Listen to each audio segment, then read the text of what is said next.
All right. All right. Sorry about that, everybody.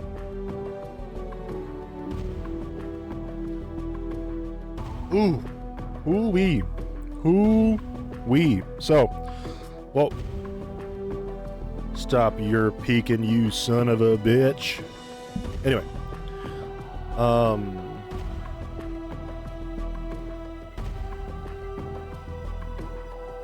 That was kind of loud. Anyway, as I was saying, I wonder if there's a way for me to like actually just straight up turn down the end game. Let me go into my little volume mixer. Turn everything back up. Reasonable level. Turn our OBS up. Ooh, no, not that much. Gross. And then we turn this down so we can actually hear ourselves. Anyway, what I was saying was, last time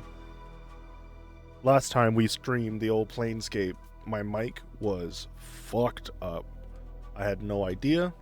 I played hours, and I essentially have to replay that part of the game, which sucks. So, yeah, we're in the clerk's ward. We shouldn't be. We have to load a different save. Yes. Load game. Dead nations. Really? Oh, shit.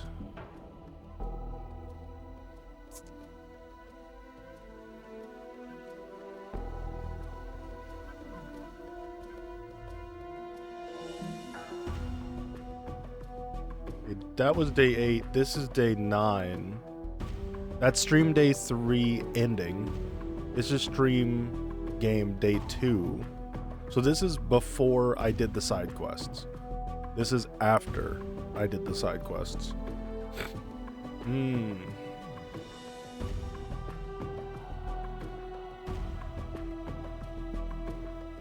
Damn.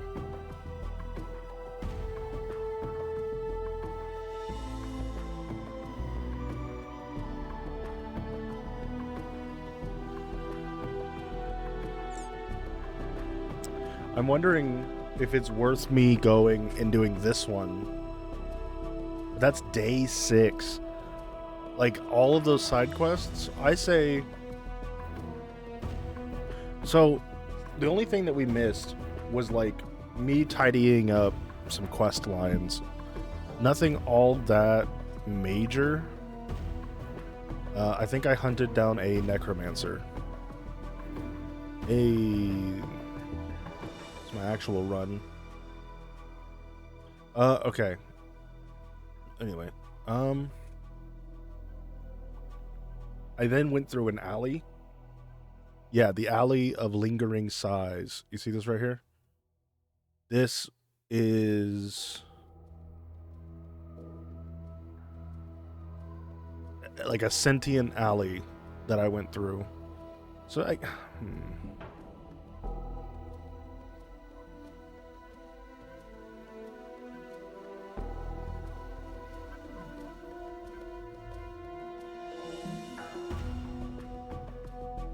we'll start from day 8. Fuck it.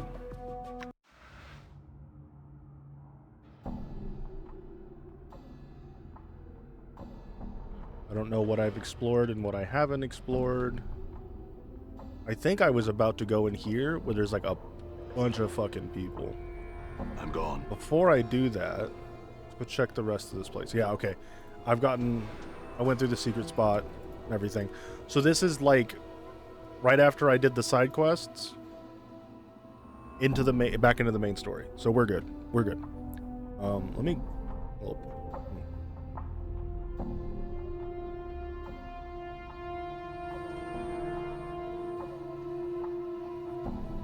Oh, okay.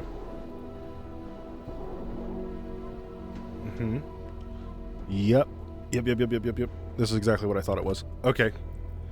Can we all sneak? That's not possible, is it? No, but I can do this. Nope.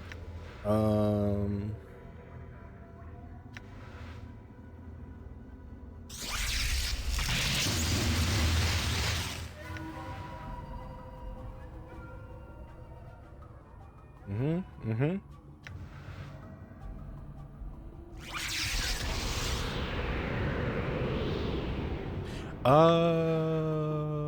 Who has... Endure. In enduring, grow strong. That cannot be two skies.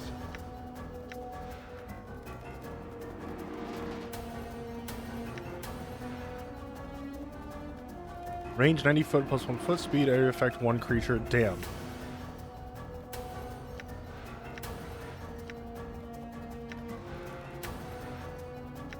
All of my shit is 1 creature.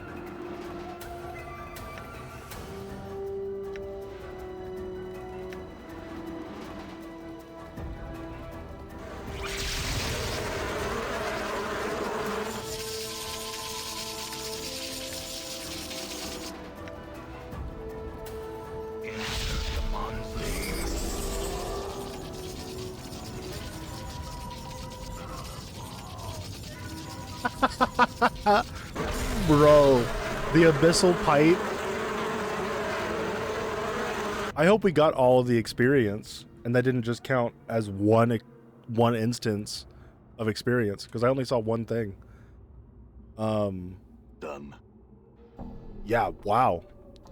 Get fucking cooked, dude. Holy shit.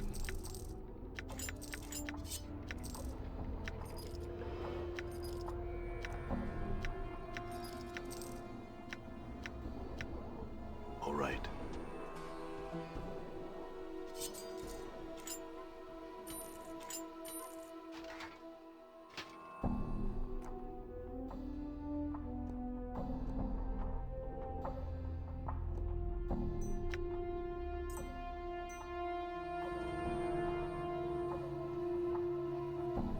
All right.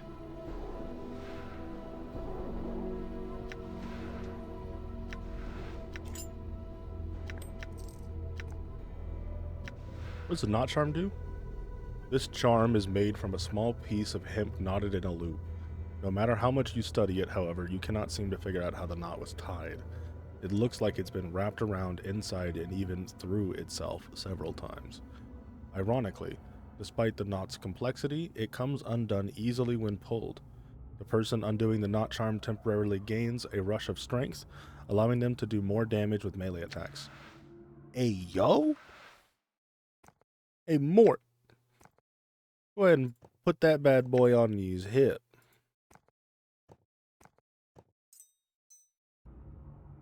Yeah, that's fire. I had no idea knot charms were, dope.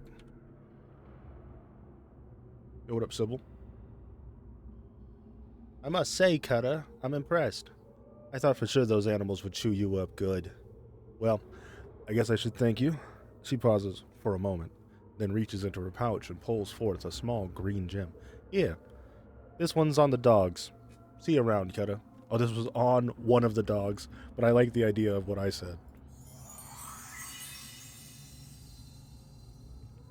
Or maybe she did say that. I don't know. Now I'm confused. I should have read it more thoroughly. Oh, 1000 XP is fucking dope, though. Not upset about that. Wait, I guess I got a key to the back door there. Massive gate is rusted shut. There's a Dabbus there. I don't really want to talk to the Dabbus. This rickety dwelling looks as though it stood for centuries. Its wooden walls are weathered and worn with age. Sorry, with age. A number of planks on this side of the structure appear to have been recently pried loose. Ah, hold on. Oh, that keeps happening. Oh. Shit was way too close. Alright. God damn. Anyway. Leave.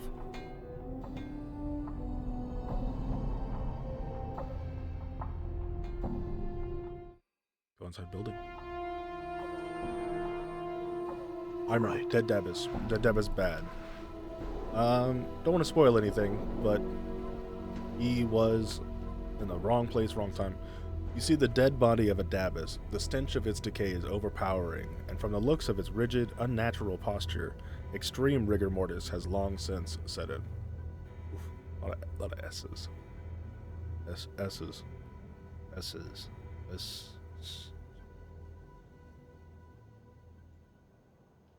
S's. Ugh.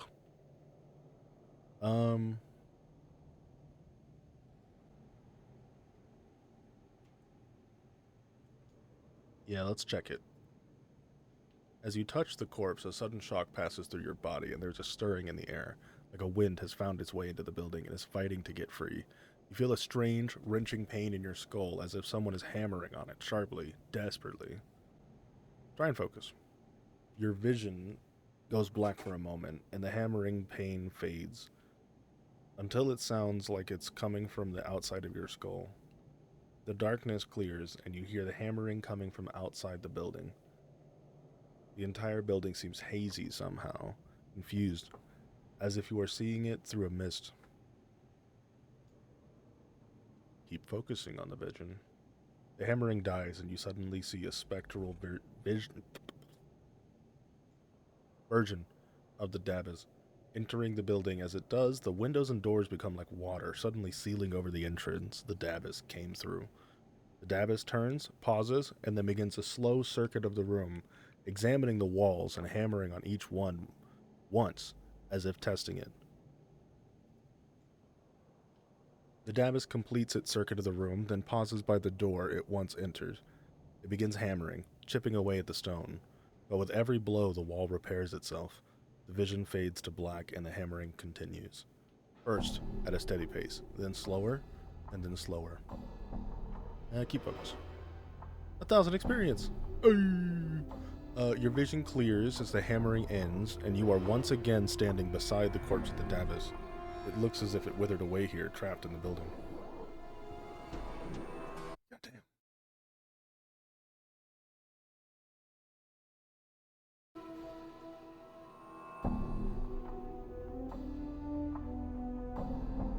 Give me that. I'm gone.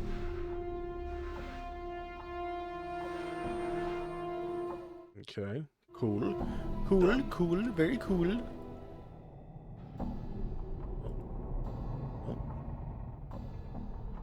Okay, that just leads back up here. Never mind.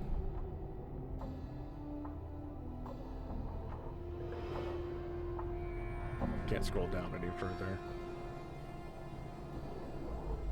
What's this? This dark recess descends for a few feet before ending abruptly in a solid stone rock face. What's this here? This dilapidated structure seems on the verge of collapse. Several boards have been recently nailed into place, reinforcing the building. Let's see.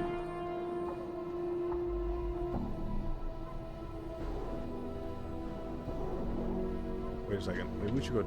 Yeah, hold on. Yo. You see a Dabis. It is dressed in a long flowing robes and is floating slightly above the ground. Greetings. It turns to face you. A series of symbols appears around its head, and the symbol... Oh my god, hold on. Oh, my jaw. The symbols have a slight glow about them. They just hover there.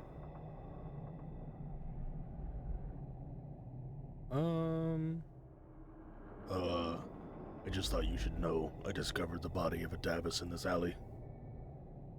The Dabis cocks his head slightly to one side. A number of symbols stream above its head, most of which indicate surprise and distress rather than words. Dead? Where? It lies in the abandoned building not far from here. It looks as though it got trapped inside somehow.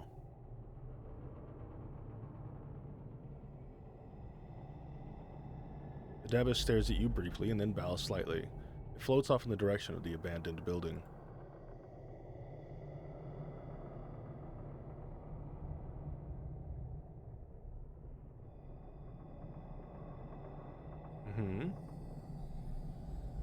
And the door's locked. Alright.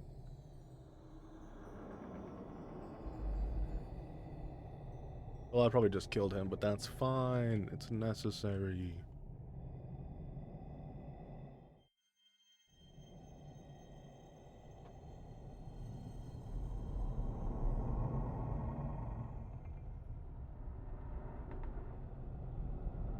This is the place. I found you lying right there.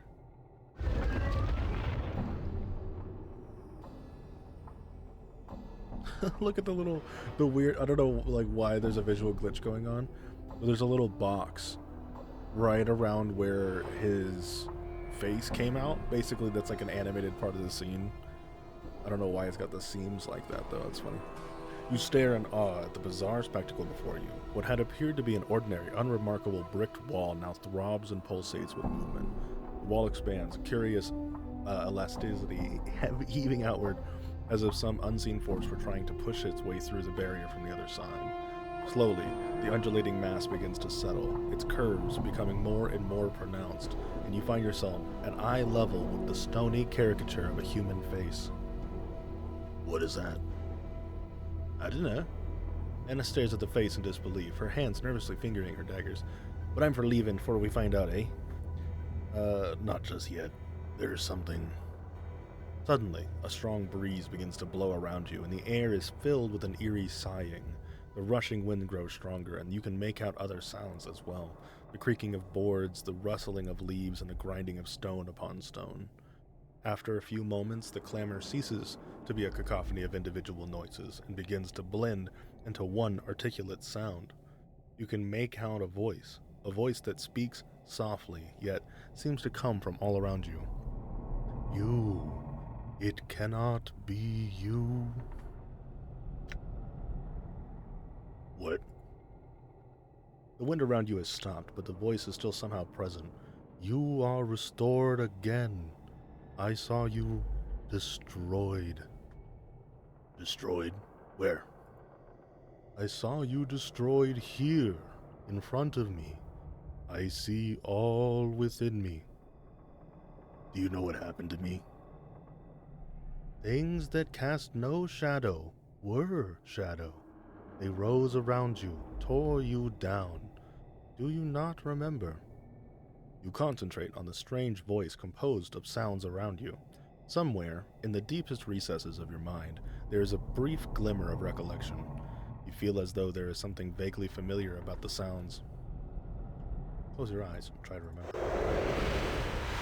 Oh, ghosts! Yeah, he bitch slapped the fuck out of me. Yo!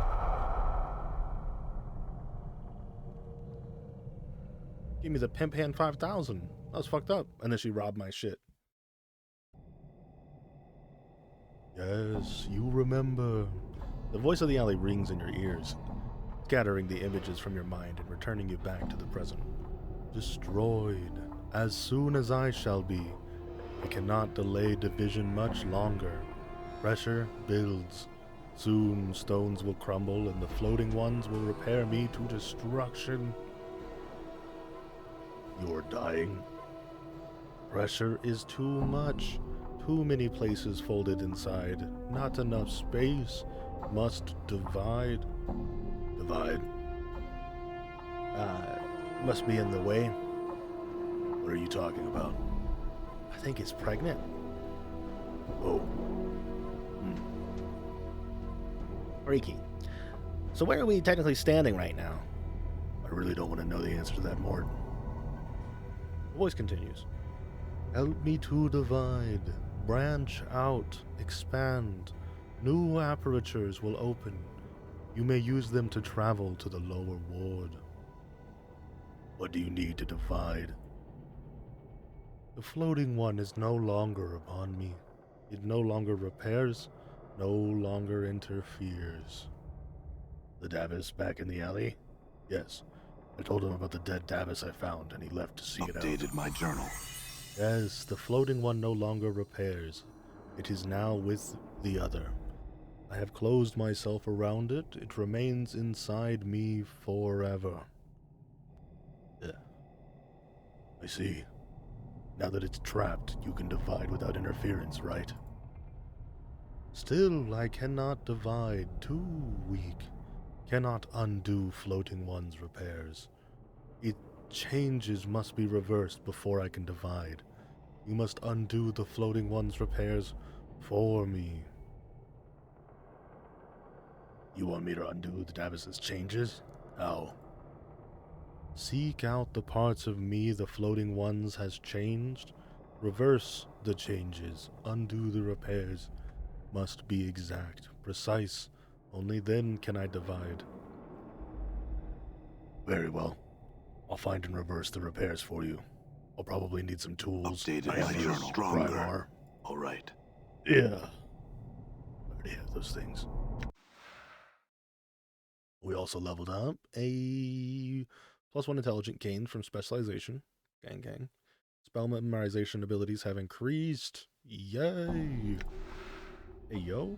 What's my input? My int is at 21.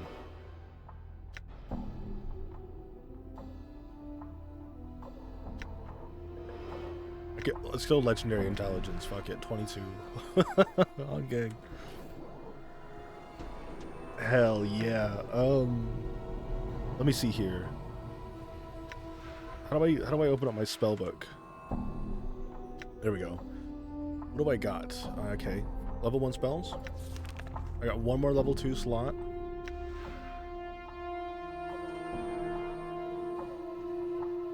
When cast, the caster chooses any target within 150 feet.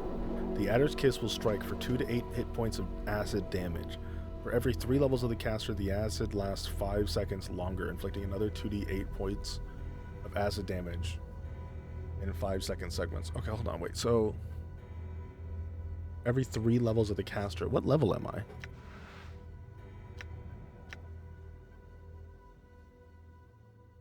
What fucking level am I? 7.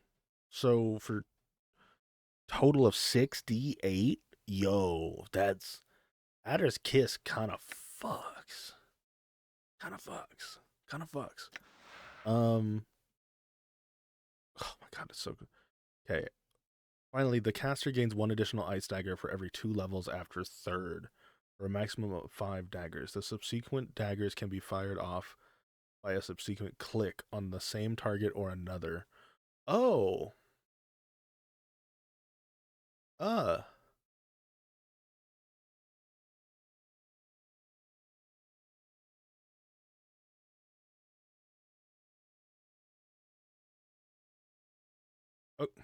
Okay. Caster gains 1 additional dagger for every 2 levels above 3rd.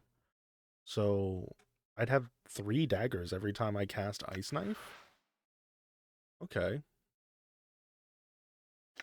What's Swarm Curse? Brings a swarm of insects to attack all those in the area of effect. AoE, we're taking that one. Need an AoE really bad. And then let's actually get rid of Ice Knife. No, let's keep Ice Knife. The classic. Cloak of Warning, Elysium's Tears. Ooh, we got Remove Curse. Level 4 spells. Cool. All right. Get these repairs done. Done.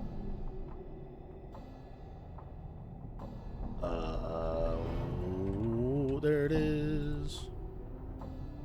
Yeah, could you imagine just like having to click on shit until you found it in the original game? Oh man. Yeah, use the pry bar. 1 by 1, you pry loose the boards. The face of the building. As the board comes free, the building emits a loud groan as its weight shifts unsteadily upon its now so unsupported frame. Oh shit. Boards are hard.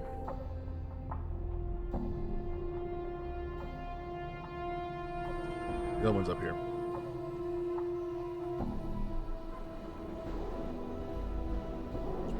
This rickety dwelling looks as though it has stood for centuries. Its wooden walls are weathered and worn with age. A number of planks on its side of the structure appear to have been recently pried loose. It appears as though the Dabis was attempting to tear down this ancient structure. Several boards are loose upon the building's frame, and their nails nearly pried all out of the way. Use the hammer to put them back into place. Wait, what the hell? Huh? What? Alright. That was weird. I was here at the peak. Anyway.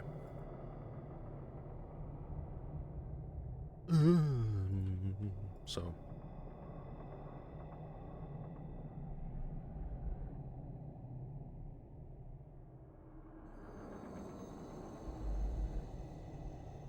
Spooky sounds.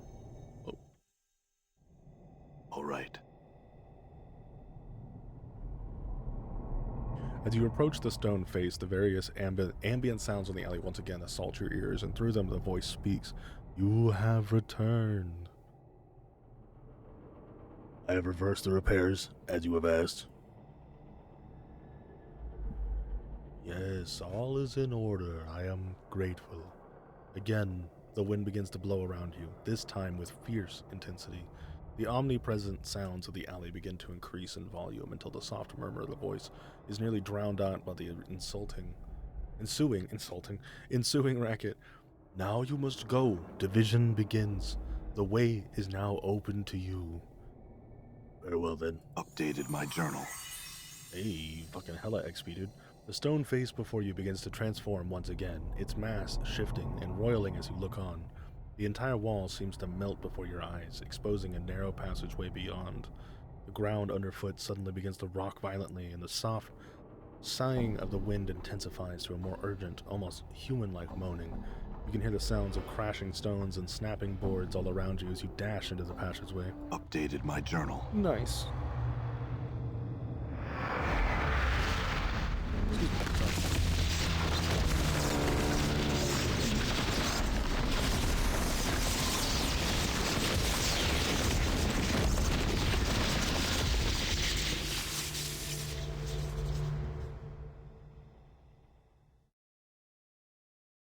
You know, I've learned some new tricks. I'm actually gonna change something. That's not what I wanted to do, just so you know. Chat, can you fuck all the way off? It's so annoying. Like, I don't want the chat to be attached to OBS, but if it's not attached to OBS and you move it anywhere on the same screen as OBS, it freaks out. You know what we're gonna do? We're gonna put this here. We'll put this all the way over here.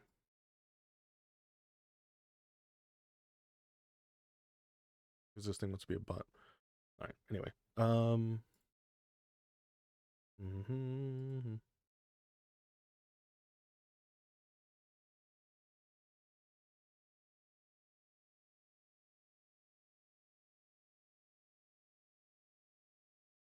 There we go. Alright. Apologies. I'm Gotta gone. clean up the screen. Damn it. This shit, I need to like actually be able to see it though. So frustrating.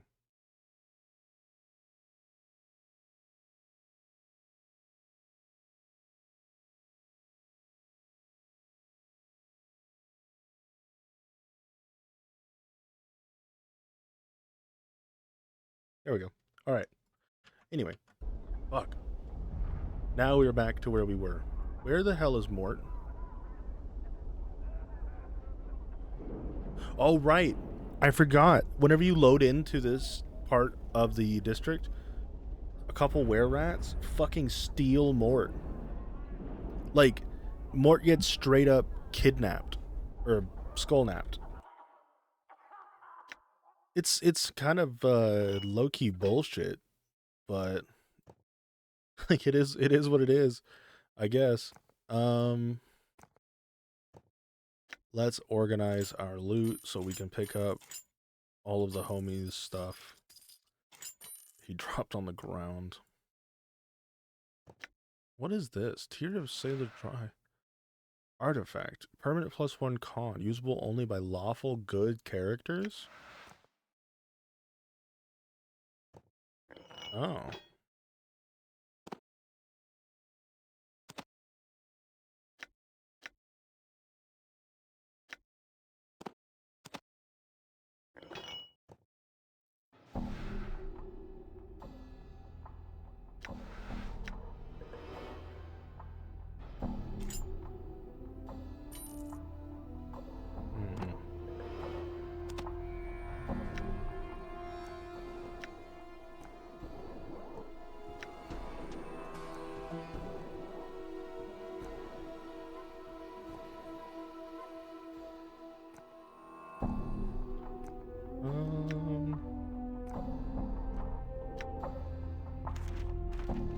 else are we carrying that we can just kind of drop?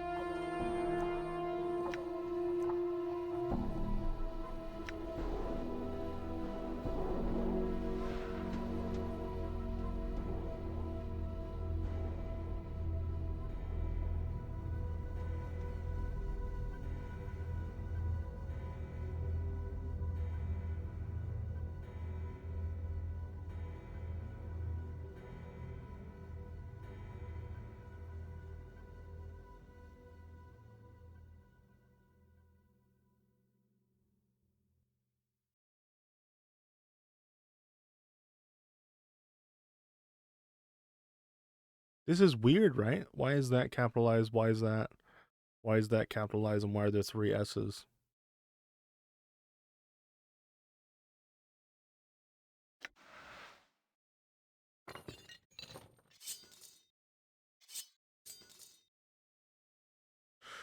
Hmm.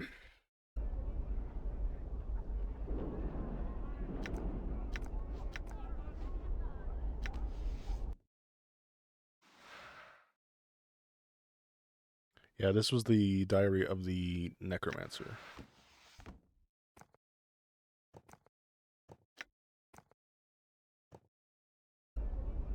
Aye?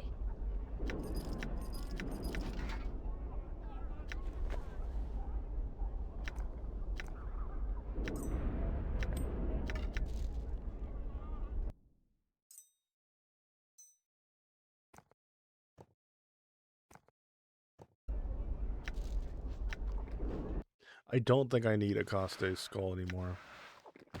Let's leave that on the ground. We might need that arm. Who knows?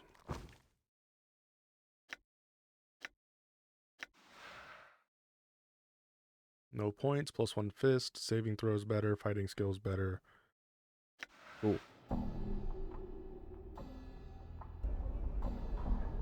My lungs feel like a chimney. I'm gone. All right. Well, good news is the clerk's ward should be pretty great. Ooh, a pouch. What's in that? Okay, how do we open it?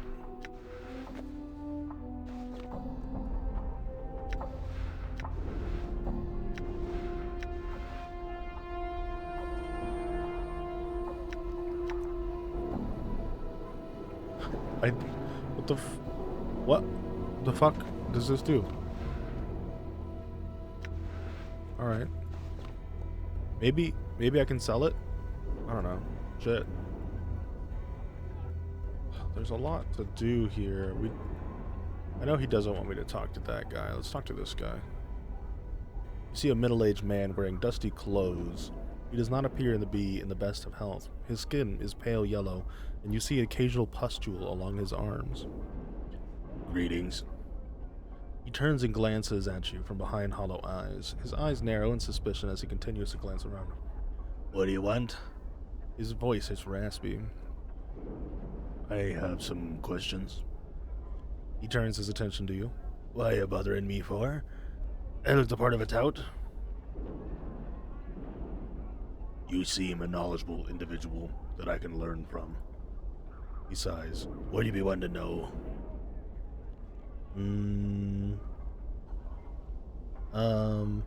Oh, he can train me to be a warrior. That's interesting. I had a skull, and it's been stolen from me. You know anybody who would do such a thing? He looks a little uncomfortable.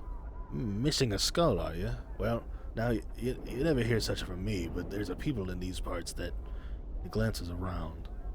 Make a living by collecting heads of the dead. Work for a bastard named Lothar. They call him the Master of the Bones. Where can I find this Lothar? He frowns. Now that's a dangerous wigwag. If I were to tell you anything, which I'm not, I would say to keep an eye out for a gutted building here in the ward. Mayhap you'd find something there, eh? He glares at you. But you never heard such from me, eh? Thank you. I have some other questions. Are you feeling alright? Not that a few years of death won't cure. He coughs and looks up. Air's been getting worse in the ward of late. By my reckon, it should be level out once the Great Foundry settles, or the wind blows through the spire. What is with the air here? It's mostly because of the portals. He has a coughing fit and then returns his attention to you. What do you mean? Lots of doors to lower planes here, into bad air and fumes from such who knows what layer of the abyss. That's why this here's the lower ward. He laughs. I jumped through this area like breathing in a needle. Salt, smoke, and pipeweed. It's all yellow blankets of smoke and stinging sulfurous gas that this ward spits out. He gives you a gap-toothed smile. Pretty, eh? Yes. You mentioned the foundry. Center of the ward, pretty much. Look for the stacks. Them godsmen make a bunch of things out of iron. Nothing fancy, but they work. Add to the bad air, too. Godsmen? The believers have their kip in the Great Foundry, banging and singing and chanting with their barmy silliness with the powers that be the next 10 upon 10 and a bunch of other 10 lifetimes. He rolls his eyes and then spits a brown mass from his mouth. All they do is suffer and slave and work. I slave twice as hard, and no way am I going to be any sort of power. You understand me, Burke? He laughs, hollowly. You said something about the winds earlier. At times, winds blow from Sigil's spire, drive the smog out. He glances up, coughs. For a while. I must be going. Farewell. Yeah, alright, dude, thanks. Let's go get more from that bitch. So this then.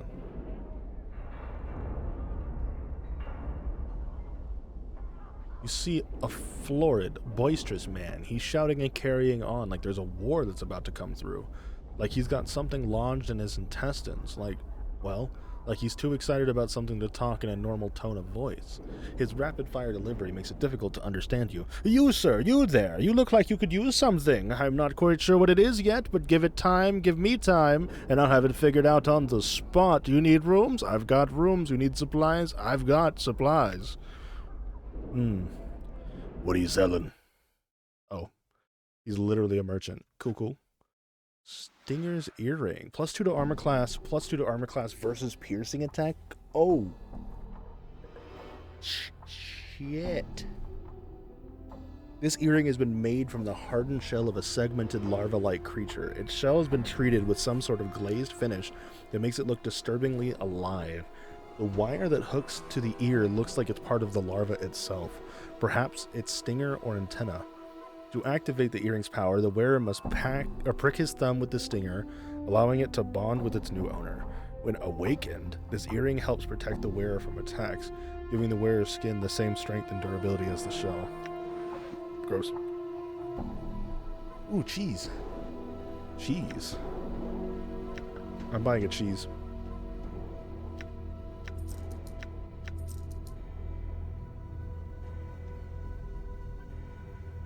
Pouches don't sell for anything. I don't know how to open them. Scroll of friends, scroll of luck. Bunch of jewelry he's got. That stinger earring is really tempting. That seems like super good. Fuck it, we ball. We're buying that bitch. We are, I mean, like, fucking +4 AC. Okay, before we rest here, let's see. You don't know any level 3 spells? Hold on. Talk to this dude.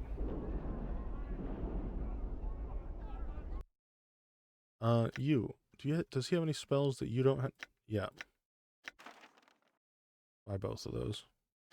Ooh, yes. Identify some shit for me. No, don't do that, actually. Fuck you. Just use one of those.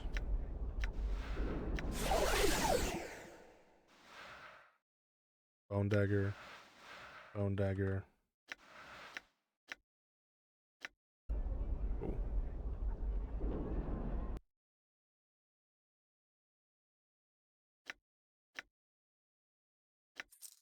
Hell yeah. Super worth it. Okay. Then he sells those knots. Those knots are really nice. We want to equip that earring, but do we put it on me? What, plus 2 to armor class? Memorize 2 additional first level oh no, we're keeping those bad boys. Let's put this on old homie. He doesn't have any earrings, right? What, you can't wear earrings? This weirdo doesn't have freaking ears? Plus 5% open lock skills. No, fuck that. Take the AC bonus. Oh, she has 2 earring slots. Yo! Nice. Cool. Her AC is -2 versus piercing attacks. That's fucking hard. That goes hella hard. Buy something.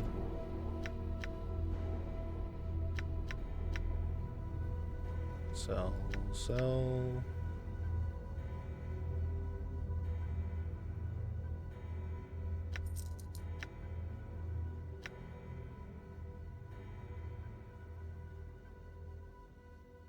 Ooh. Let's sell all those. Alright, go in the inventory, go to you. Nice. Hell yeah, hell yeah. Still doesn't have any. Of course not. Of course not. Power of 1 is too strong. We gotta keep power of 1. It sucks that you can't like prepare lower level spells and higher level slots, but that's not how spell slots worked in this edition of D&D. We will still sleep. Mort will be fine, right? Talk about trades. You've chosen the right man to talk to. I buy, I sell, I lease rooms. I can get you nearly anything. What do you have? Do you have any jobs that need doing? I certainly do, friend. I have a little errand for you to run, if you'll take it. It'll net you 50 coins. All you need to do is run this handbill down to the print shop and ask Scofflaw Pen to print up 100 copies. Here, take it. He shoves a crumpled piece of paper in your hands. All right. I had a few more questions. My journal. Anything you want, friend. Time and words are money, so keep it snappy.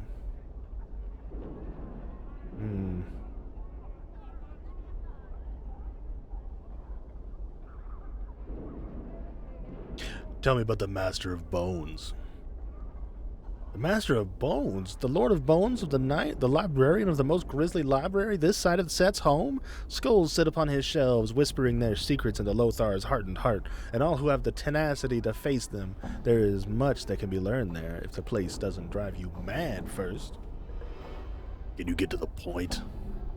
He clears his throat.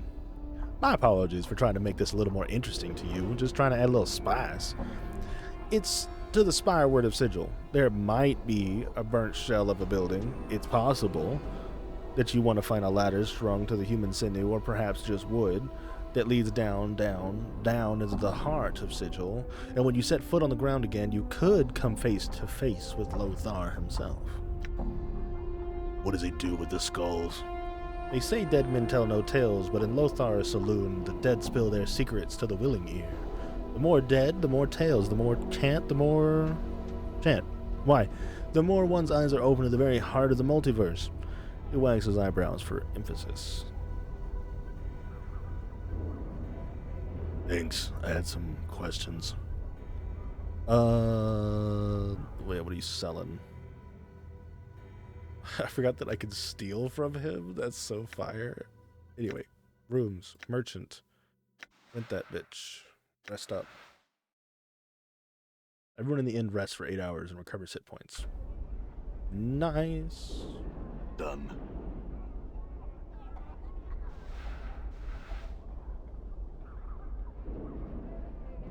Lenny? Yo, what's up, Lenny? You see a feral-looking young man in shoddy clothes. His eyes dart about as he scans his surroundings. He notices your approach and begins eyeing you warily. Greetings. He looks you up and down, then glances about, returning his attention to you, and he gives you a wicked grin. You'd best have a good reason for disturbing Lenny, Burke. I have some questions. He laughs at you. I no doubt. If you've got questions, go find one. His smile broadens. You'd best push off before I have to bleed you. We got an ad start in like 40 seconds. I just need to ask you a few questions. He stops smiling and frowns at you. No, I don't answer questions, Burke. I told you to go find a tout now, git. He glares at you. Fine. Coward. Give me that. No, give me. I want the money. These crates are the beginning to show the signs of age that will crumple and pile in refuse. Alright. So there's nothing over there? Is that what you're telling me? Okay, I can go through here. I don't want to go through there yet. What's this? Okay, that's a different spot. Yeah, what's that? Where the fuck am I? Hmm?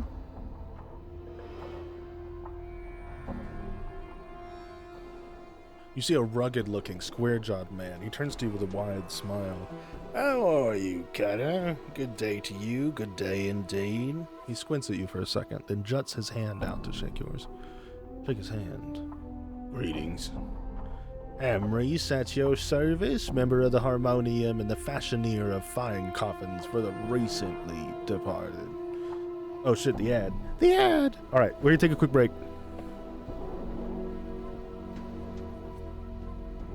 Quick break.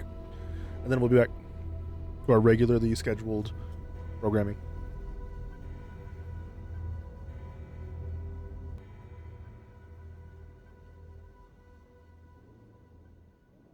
Because we still have 13 seconds on that ad. Shit. Give it a second. Yeah, where did that name Adon come from? I know something. One of my past lives was named Adon. Anyway. Yeah.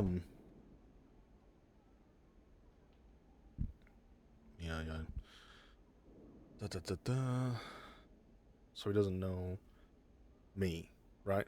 Start with names. I was in the Harmonium. Let me tell you, knew everyone in the entire ward. Yeah, don't know me. I have some questions.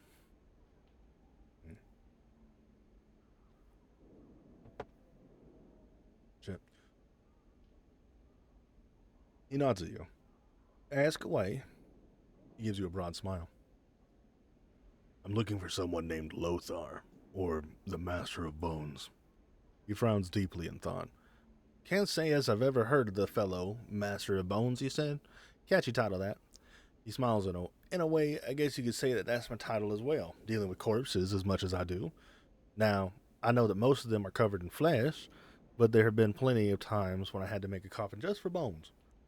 There's this one fellow, has his bones picked clean by something, never did find out by what.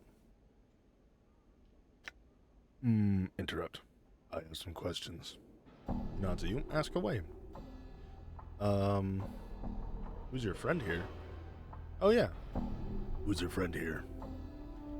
He glances at the customer. Dimtree? He shrugs, like he hadn't considered the fellow before. Quiet.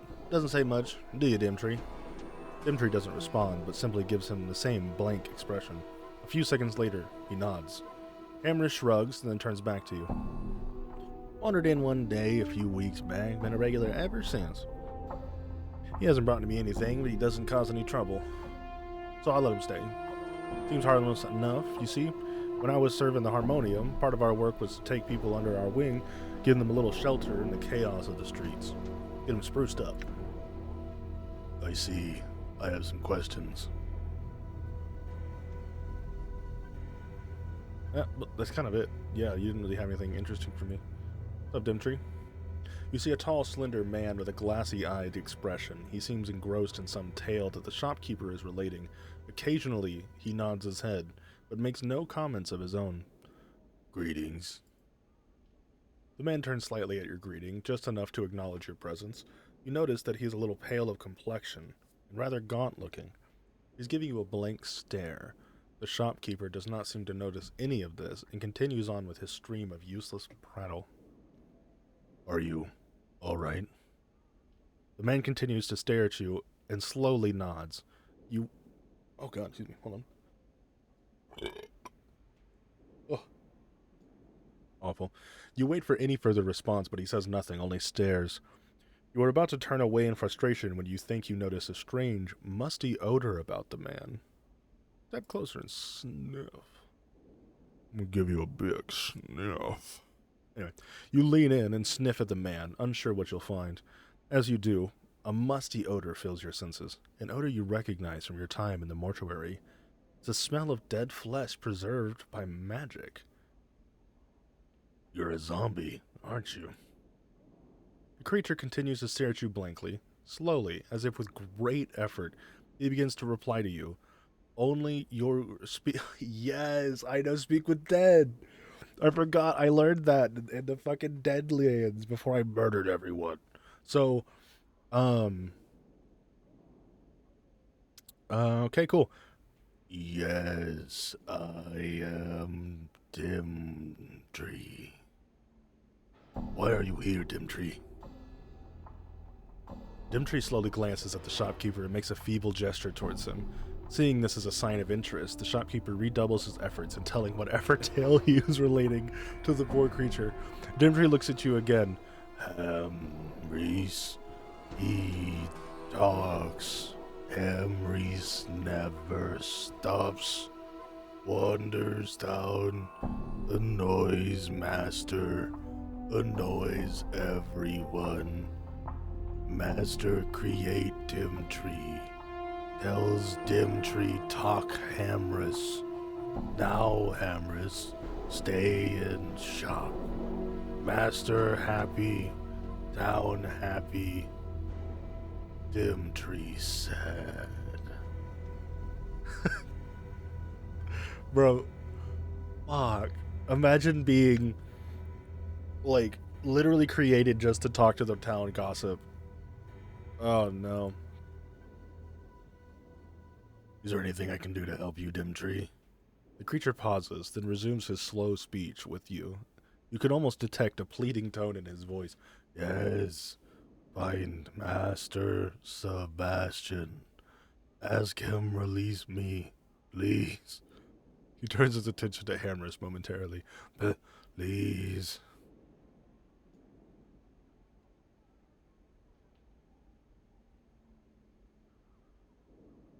Yeah, I'll think about it.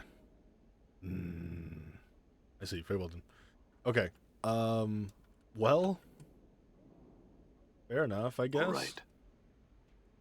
We'll try to find Sebastian and get him to I'm gone. release that zombie from his absolute fucking torment of having to listen to that dude yap.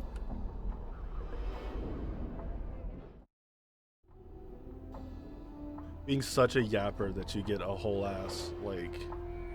Okay, I think this is where the bad guy lives. Let's check just to make sure there's nothing else. Nay. Alright, we'll go into here, because I think this is like oh, what's up here? Hold on. Oh, there's a lot of stuff. Hold on now. What up, Byron? You see a well-dressed, middle-aged man. He seems to be scanning the crowd with a practiced eye. He notices you approach and gives you a quick once-over. Greetings. He smiles at you and gives you a barely perceptible nod. I am Byron Pickett, moneylender.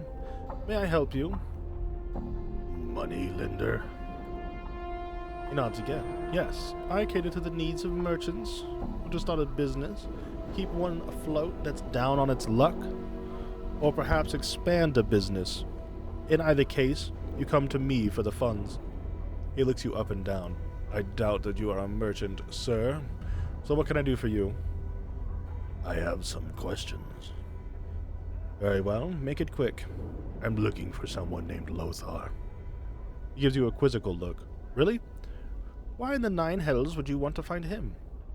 I have my reasons. He pauses for a moment. I have reasons, quite good ones, I can assure you, not to point anyone towards Lothar. Now, pike it, sod. And he turns away. What a bastard. What a bitch. Okay, well, fuck you. Oh, look, Sebastian. Hey. Hey, talk to you. You see an older man in elegant robes. He has bright eyes and a warm smile. He gives you a slight bow as you approach. Good day, Cutter. I'm Sebastian. How may I serve you? Greetings. Greetings to you as well, Cutter. He stops in mid-sentence and he notices your scars. You see his eyes travel along them and his eyebrows arch in surprise. He returns his gaze to you. I was about to ask what I could do for you, but there is no need. I think I see why you came to see me, Cutter. What are you trying to say? You can help me with these scars? He smiles at you and shrugs his shoulders. Perhaps, Cutter, perhaps. He leans forward and begins to examine your scars carefully. He runs a finger along several of them, mumbling to himself. Is my mic fucked up? Hold on, Is it fucked up? No. I'm just fucking crazy. That's all it is. Anyway. Finally, he looks at you. Yes, Cutter, I can help you. I cannot cure you, but I can alleviate the worst of your condition. And your price? Ah, yes, the price. He begins stroking his chin and stares at you. You get the impression you are being weighed somehow, and he seems to come to some sort of decision. I have a job that I think you could perform. Hey, this ain't a sex thing, is it? I don't know about that, boss. Go on. I have assigned a contract with a certain creature. I am no longer able to fulfill the contract. It is beyond my abilities. However, the creature will not release me from the contract. Instead, it has threatened me with death unless I fulfill the contract. Let me guess. You want me to solve this problem for you? He sighs. Yes, I cannot do it myself. My reputation demands that I fulfill the contract or face the consequences. I am at your mercy in this regard. Will you help me? What kind of creature are we talking? An Abishai. Bro, fuck off. No. How about go fuck yourself? An Abishai named Grossa, Cutter. He pauses to gauge your reaction. Yeah, that was that one. I know this is a difficult task, but one I think you can handle. Also, the reward I offer you is great. He gestures at your scars. What are you contracted to do? He shakes his head. I cannot reveal that information, Cutter. I am magically bound not to. That is why people come to me. They know that if I accept a contract, it will be handled with discretion. I see. An interesting proposal. He looks at you, hopefully. Will you do it, Cutter? Yes, give me the details. Updated my journal. He smiles at you and gives you a sigh of relief. Thank you, Cutter. The creature is an Abishai named Gorosuk. You will need a magical weapon to cause it any harm. So check with some of the shops if you do not own one. A spellcaster can harm it as well. Grosuk can be found to the east beyond the siege tower. Siege tower? What? Yes, over beyond the market, damned thing just appeared one day, several years back. No one knows why, and no one seems able to get inside of it to find out. I see. I have some other questions. His smile broadens as he gives you a slight bow. Ask away, Cutter. I had a talking skull. He was kidnapped. Skull-napped. Can you help me? He stares at you for some time before answering. Skull? Well, if I were to hazard a guess, I would say that your skull is now in the possession of the Master of Bones, which means you should get yourself another skull, Cutter. Where can I find him? A ruined house somewhere in this ward leads to his demesne. I know nothing more. You can actually see a hint of fear in his eyes. Let us speak of another subject, Cutter. Very well. I have other questions.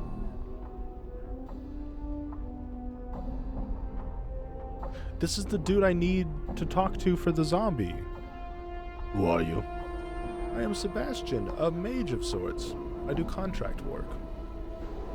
You hesitate to use the word mage. Why? He nods his head. Yes, I am not a mage, Cutter, but I can perform the art in my own way. I have forsaken the normal studies of magic and followed my own path. Pauses and shrugs his shoulders. It is easier to call me a mage than to argue the point. What kind of work do you do? He gives you a slight smile and then shrugs his shoulders. Confidential work, Cutter. I am known for my discretion in getting deeds done. People come to me with quests. If I can perform them, I do so. If I cannot, I don't. In either case, I keep silent.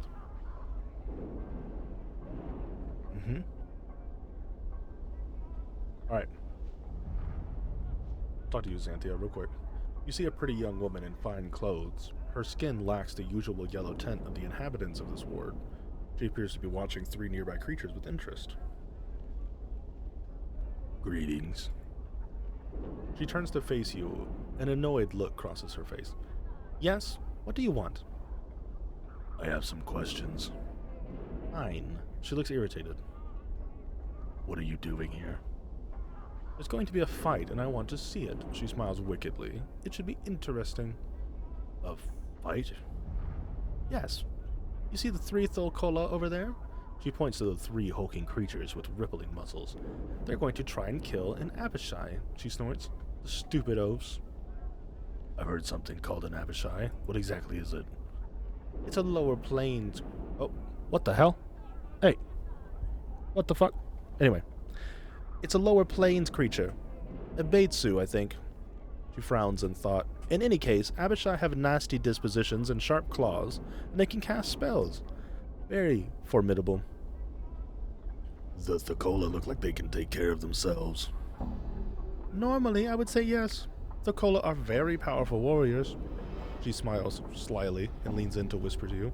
However, I know something they don't. What might that be? Abishai can only be hurt by magic, she snickers. The Thulkola will be slaughtered. I have no doubt of it. She straightens up and watches the Thulkola eagerly. How do you know that they can only be hurt by magic? She gives you an annoyed look. My husband is very high up in the Harmonium. The Harmonium guards are trained to deal with creatures such as Abishai. She looks away. That's how I know. My husband told me. Why don't you warn the Thulkola? Why should I do that? She smiles evilly. I'm the one who suggested the fight. Why? My husband tries to better his social standing with his underlings by drinking with them in the local taverns. Last evening, he forced me to such an occasion. Those 3 oafs were there, boasting of their prowess as warriors. It was obvious they were in a drunken stupor. When they decided to leave, one of them tripped and fell onto the table I was sitting at. She pauses. Go on. She frowns angrily. Most of the drinks at the table were spilled into my lap and ruined my very expensive evening gown. So while the cretin was trying to apologize, I whispered to him that I only accepted the apology of a warrior of stature. If he were truly such a warrior, he'd be able to defeat an Abishai in hand-to-hand combat. You're going to get them killed because they ruined a dress? Updated my journal. You obviously do not understand the intricacies behind the situation. She looks at you like you are an idiot child. I was embarrassed and humiliated in front of my husband and his underlings. She looks angry. I see. I have some questions. Oh, fuck you. I'm out. Hey, homie. This huge creature stands over 9 feet tall. Rippling muscles support its massive frame. It seems to be engaged in conversation with 2 similar creatures. Greetings. He turns to you, greeting, and look down. A look of confusion crosses his features. Court, greet, small one. I have some questions. He gives you an apologetic look, shakes his head. Court, not speaking while you're talk. Sorry, ask Thorpe. That's Zerb. Greetings. I have questions. Alright, yeah. What's up, Thorpe? This creature is huge, standing over 9 feet tall, blah blah blah, greetings. He looks down at you and gives you a friendly smile. What do you want, Smalley? I have questions. You got question? Maybe Thorpe got answer. He smiles at you. I've talked to Xanthia. She said you're going to fight an Abishai. He smiles and nods at you enthusiastically. That right, Thorpe and friends Barsh. Oh yeah, we're warning homie, dude. I've learned that Abishai can only be hurt by magic weapons. Updated my journal. He gives you a worried look. Need magic? How you know? I've asked around, Thorpe. It's what people tell me. It's true. Thorpe not have magic. Friends not have magic. We die if we barge Abishai. He sighs. Thorpe not be warrior of stature. Cynthia not accept apology. You were willing to risk your life for the honor of a lady. Thorpe, only a warrior of stature would do that. He stares at you blankly for a moment, and then a huge smile appears on his face. Really? Thorpe and friends have stature? Yes, considering Cynthia's honor to be satisfied with the apology accepted. Thorpe, thank you. Save life. You save life of friends. And he turns to the other Thokala and speaks to them hurriedly. After a moment, all three bow to you, and each hands you a pouch of coins. Thank you. He smiles. You good friend. You deserve. I must be going. Farewell. Hell yeah. Help the big homies. Now let's go kick the shit out of an Abishai. Because I ain't no bitch. Who's this? You see a sickly Gitsarai woman. She is hunched and bent, and her constant coughing is the obvious source of her pain. She holds a handkerchief that is practically soaking with blood, tissue, and phlegm. She spies you and hisses. Greetings. She stares at you and speaks a few mumbled words to Dakan. Dakan glances at you and says she cannot understand your speech. She says she is dying. Is there anything we can do for her? Know that she will not recover. I can put her out of her misery, that is all. All is earth of the people, it is my responsibility to provide an alternative. To it would make it painful? Fuck yeah. No. I mean, sorry, fuck no. Fuck no. Not fuck yeah. The opposite of that. Then be merciful, Dakan. Dakan draws his blade and waits for the woman to prepare herself. She touches the unbroken circle of Zerthamon he wears for a moment, and her face is stoic. His blade is a blur, and when he has completed the stroke, she lies bleeding on the hard stone of Sigil streets. Well struck, Dakan. Let's go. Updated my journal. Teachings of Zerthamon, I have become stronger. Damn. He took that old lady out cold, man. Shit. Alright, fighting skills improved, 5 hit points, 1 hit points. Okay, his spells didn't get better, just his warrior skills. Kind of lame, but acceptable. All right. Interesting. Ooh, barrels. Yeah. Ooh, 11 bandages. Kind of lit. What is this? This appears to be a siege tower. The walls are scarred and pitted, and it has seen many battles in its lifetime. Oh yeah, I can see. Look, those were the wheels earlier. I didn't even realize. Weird. Okay. Oh shit.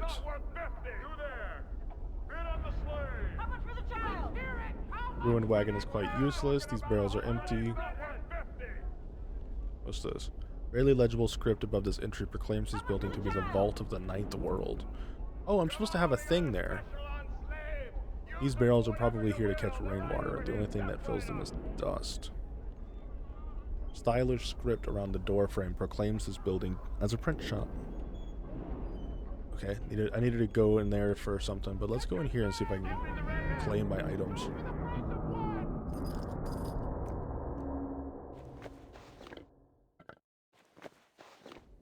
Done.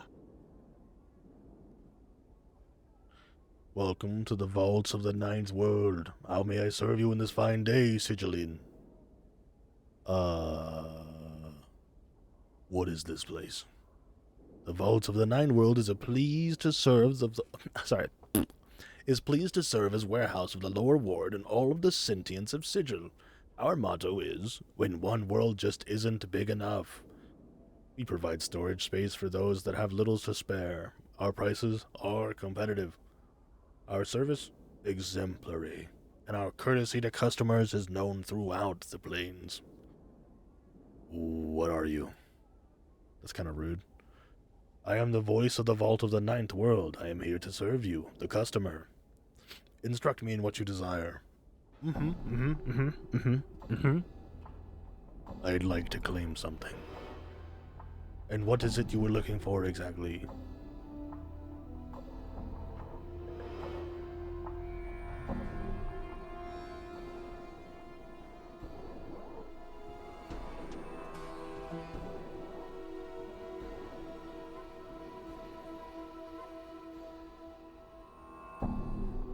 Shit.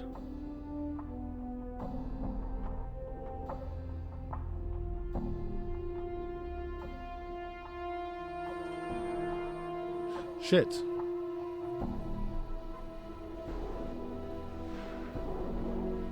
Oh man. Do I not have that paper anymore? Did I fuck up? Oh man. I think I fucked up and left that note somewhere.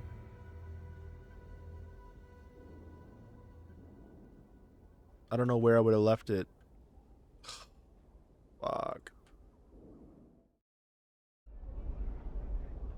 All This right. is one of like the few times I'd actually solved it too.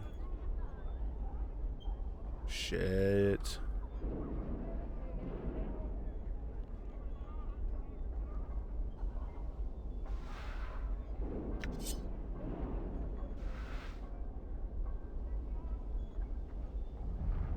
Get your slave over here!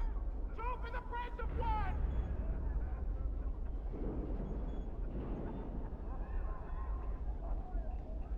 Alright, well, let's go get the printing thing done.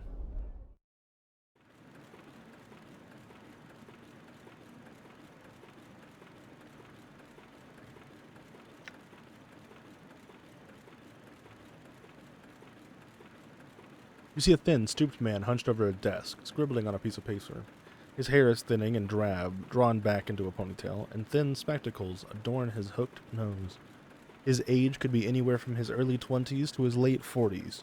He doesn't look up as he speaks to you. What do you want? Make it quick. Yes, Guildspur sent me to deliver a handbill to you so you could print 100 copies.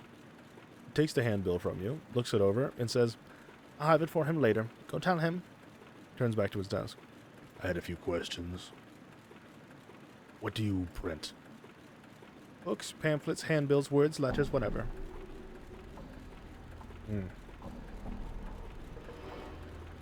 No, very well. I'm gone. Interesting. Okay. Done. We'll talk to this Avishai down here. You see a reptilian creature with a snake-like body, 4 clawed feet, leathery wings, and a draconian head. The scales covering its body are a vile shade of green. The creature stands upright on its hind legs, balancing with its prehensile tail. As you approach, its eyes narrow to slits and it begins to hiss. Greetings. The air around the creature begins to radiate heat and its scales take on a pale sheen. It gives you a hungry look and appears ready to strike. Suddenly, it releases a flurry of hisses and relaxes its stance a bit. Go, gross sick, no talk, told wait. He glares at you, its tail lashes back and forth. What kind of creature are you? Every muscle in the creature seems to tense as it releases a storm of hisses. It starts to reach for you, then stops. Hate drips from its eyes as it speaks to you. Grosick no talks. You lucky human. You go still lucky. You stay Grosick shred. Let's taunt the shit out of it. Grosick no talk, Grosick. Say a lot for someone who doesn't talk. The creature cocks its head to one side and stares at you, eyes wide with surprise. After a moment, its eyes narrow to slits of hatred and its body begins to shake as its muscles tense to cords of steel. You hear the cracking sound and glancing down, you notice its claws have sunk into the stone beneath its feet. The air around the creature is heavy with heat, almost seems to glow. Go now. Fuck you. I should have been in the one in melee. Right. Yeet. Got your ass. Okay. Alright, let's tell you what. You're gonna power a 1 yourself. Right? You're going to use a knot on oneself, and then you're gonna cast a big boy spell on old homie.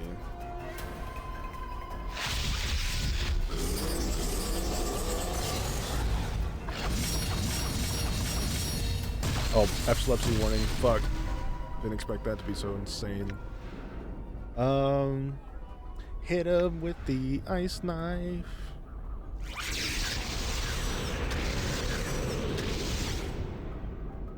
All right. Your will be done.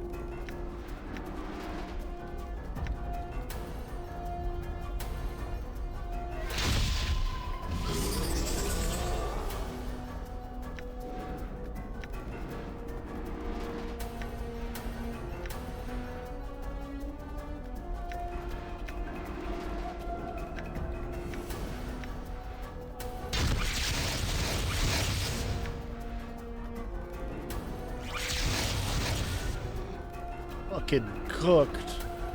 Absolutely cooked. We didn't even take damage, dude. All right. Get blitzed. Fucking wrecked. What are you doing? You see a boisterous auctioneer. He's very animated and does a lot of shouting, yelling, and stomping. He seems to have a tendency towards melodrama and makes a lot of strange facial expressions as he waves his arms. Greetings. He glances at you and motions to the crowd he's taking a break. Well, 1,000 greetings do I bestow on you, sir. He does a double take when he notices your scars. You know, I take one look at you with my discerning eye, and I see a man in the market for some healing charms. Do you have any charms? He gives you a shocked look and gestures grandly at himself. Do I, Darren, have any charms? He pauses for effect. No, sir, I do not, however. I do not let the fact discourage you. I have plenty of other items for sale. He points to the rear of the auction block, where there's a group of people stands in the chains. You sell slaves? He shakes his head. No, sir, these are indentured servants, not slaves. For the most part, they are guilty of minor crimes. The proceeds from their sale go towards paying their debt to the city. After their term of servitude, they will be free citizens once again. Sounds like slavery to me. He gives you a bright smile. I don't concern myself with such thoughts. My task is to sell their contracts as given by the courts of Sigil. He lowers his voice and he leans in closer. And collect a percentage from my efforts. You understand? You said they were guilty of crimes. What crimes? He shrugs his shoulders in an exaggerated way.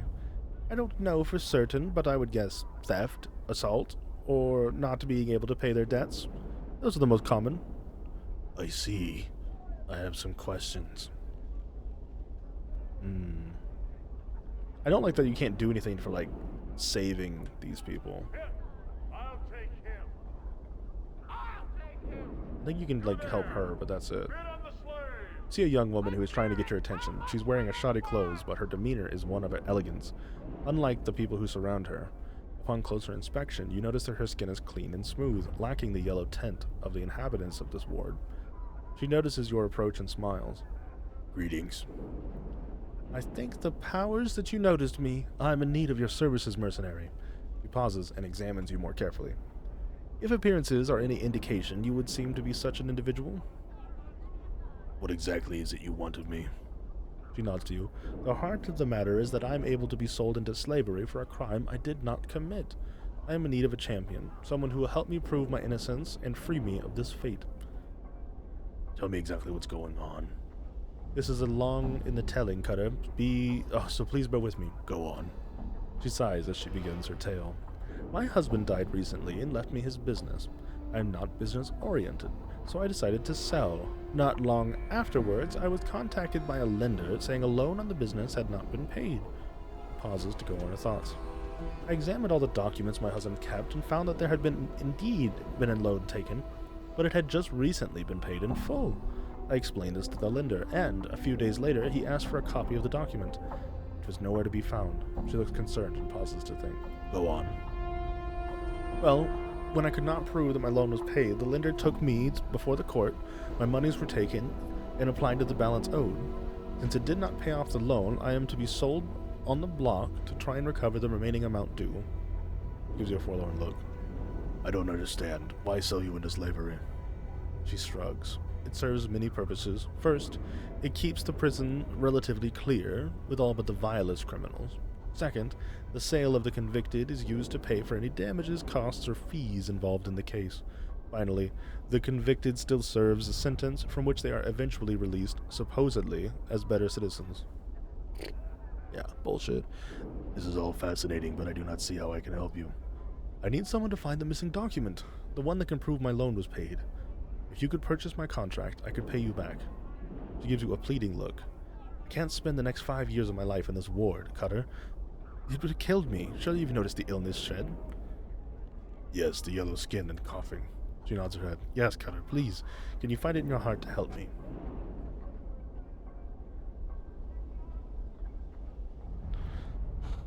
Oh.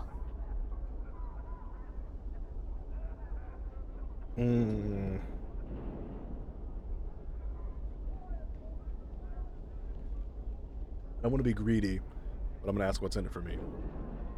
She stares at you blankly for some time to think and look concerned across her face. I have nothing to give you, Cutter. I have lost everything, please. She appears desperate now. Please don't leave me to this fate. I'll help. Updated my journal. She nods her head eagerly. Ask anything, Cutter.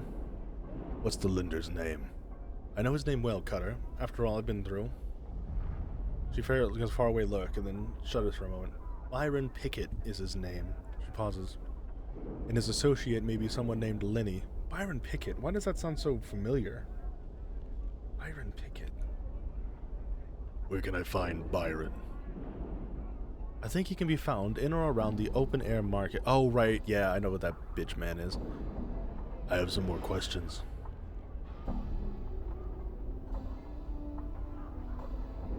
Do you think the loan document could have been stolen? I don't know. Why would anyone steal that, yet leave the other valuables? Well, maybe the lender stole the document so that you'd pay for the loan twice. She looks at you in shock. That is a terrible thought. She hesitates and then begins to tap her chin with a finger, she thinks. But also a most ingenious one, Cutter. As Byron Pickett does strike me as the knight of the post.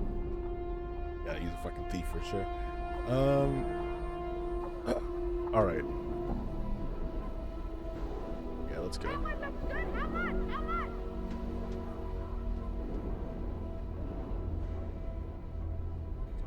There's Byron. We'll deal with him in a second. I want to go in here. All right. Check out these shops. You see a young boy with a pale yellow skin. His clothes are dirty and in need of mending. Currently, he's tending a furnace. Greetings. Turns to you, gives a half smile, and sets down his work. Hail! Need some help? Yes, I have some questions. Aye, aye. I'd be pleased to help you if I could. The boy looks grateful to be toiling over the furnace. Oh, to not be toiling over the furnace. What is it I can answer for you?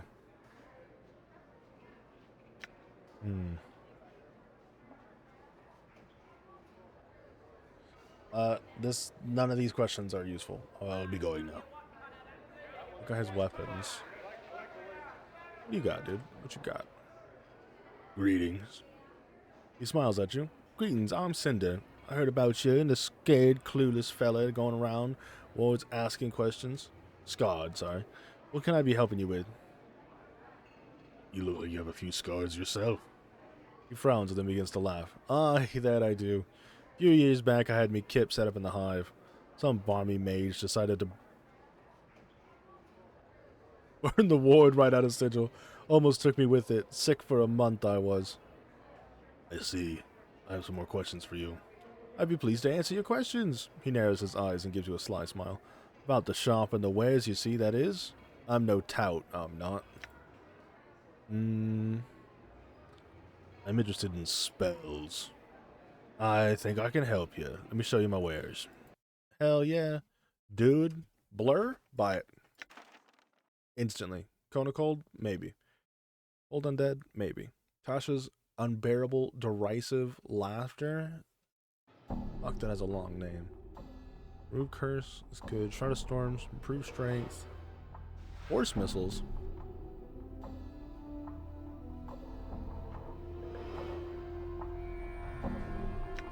Hell yeah, buy Force Missiles. I don't think I can squeeze Force Missiles and get Cone of Cold, though. So maybe we can sell some stuff. No? Doesn't look like he wants any of my shit.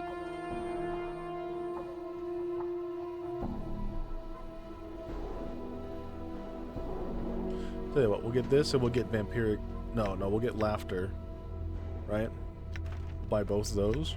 And what we'll do is put laughter on Boyo. Actually, what level is this? Level 3? Level is blur.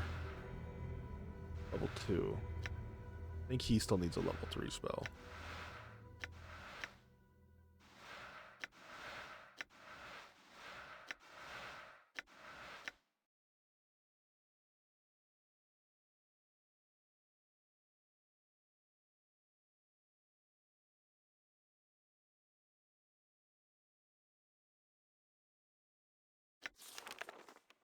Nice.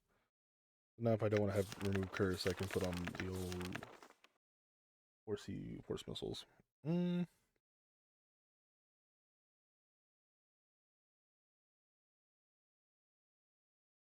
Okay. I'm almost wondering if it would be better to rock just straight up magic missile instead of chromatic orb, but I don't know. Yeah, he's finally got a level 3 spell. That'll be good for him. All right. Maybe we can sell some weapons to this dude or something. Why didn't I just talk over the counter? Whatever. Greetings. Gives you a quick stiff bow. Aye, greeting to you as well. Ainsley's my name. What you be needing? I have some questions. I need to buy some weapons. Sell the tome. What is Merc?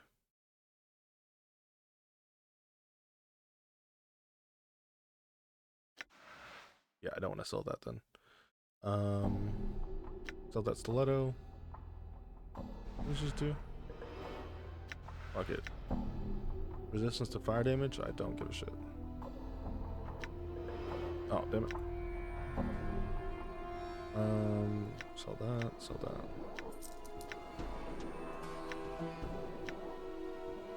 We're gonna hold on to the teeth of the viper. Club of Nettles, we're gonna sell it.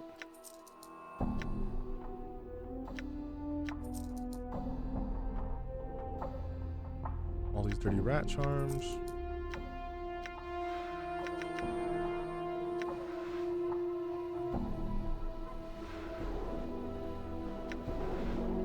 Yeah, fuck it.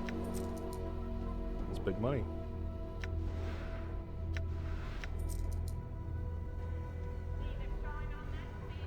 Oh wait, did he actually have anything good?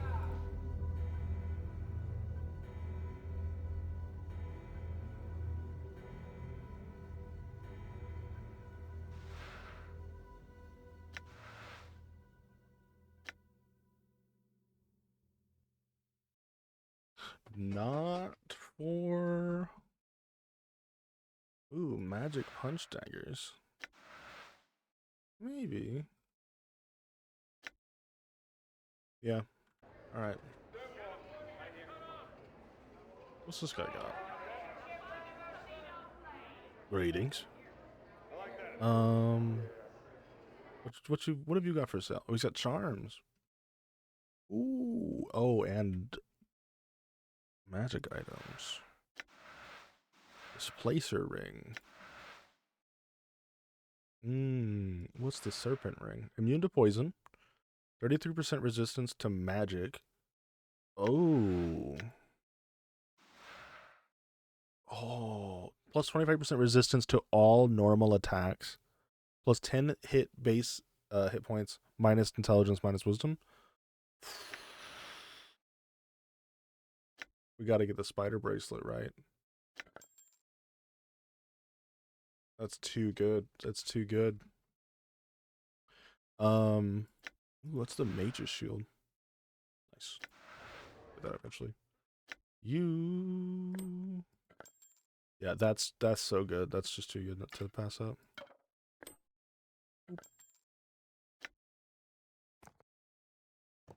Cool.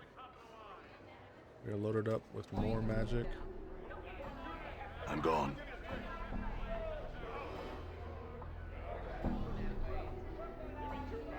You see a pretty young woman wearing simple clothes. She wanders about the market and examines everything.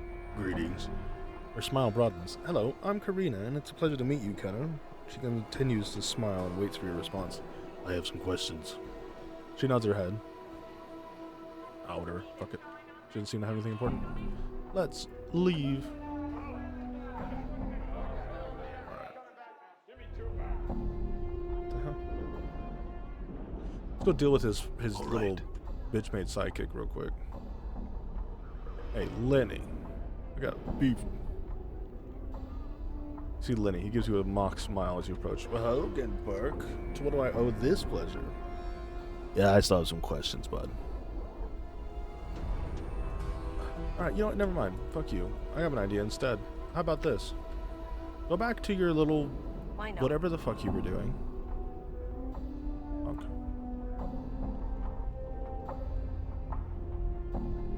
Walk off.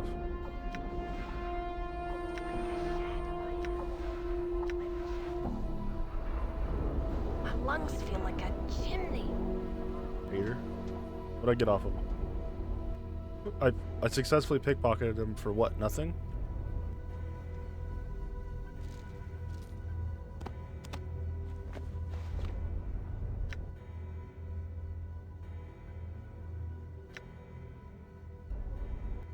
Did I get money off him? What the hell?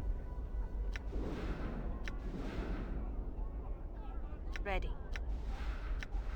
Why not? Not this time. Ah, whatever. Fuck it. Kick his ass. Oh, he hurts.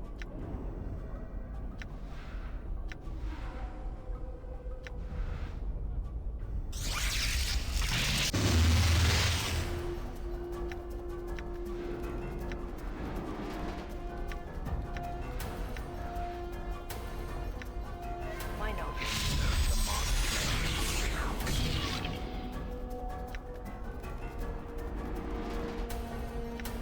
Right.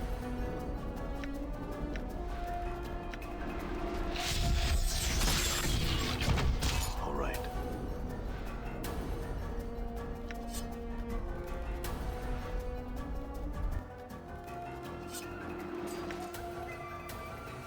Punch daggers of Zara Noon. 3 to 12 piercing damage. Plus 2 piercing damage, plus 2 to armor class, plus 35. What the fuck?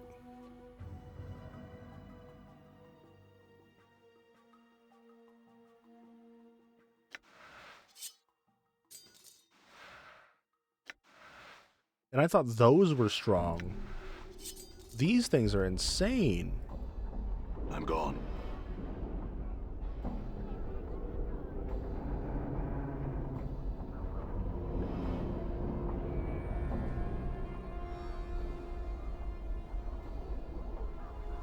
I'm She here.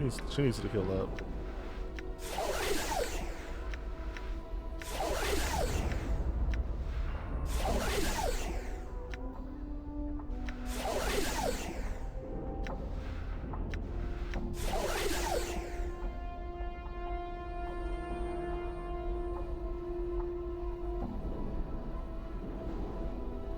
I want to talk to you about Trist. Ah, Trist. He frowns and looks away. After a moment, he looks at you and raises his eyebrows. What about her?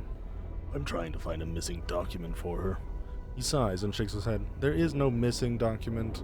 That was a ruse instigated by Trist to cast doubt on her debt. This matter has been thoroughly investigated by the Mercy Killers, and they found no evidence of any such document. The Mercy Killers?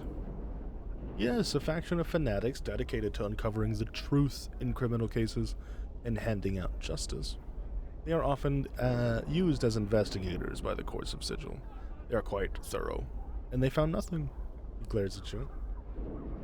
They could have missed something.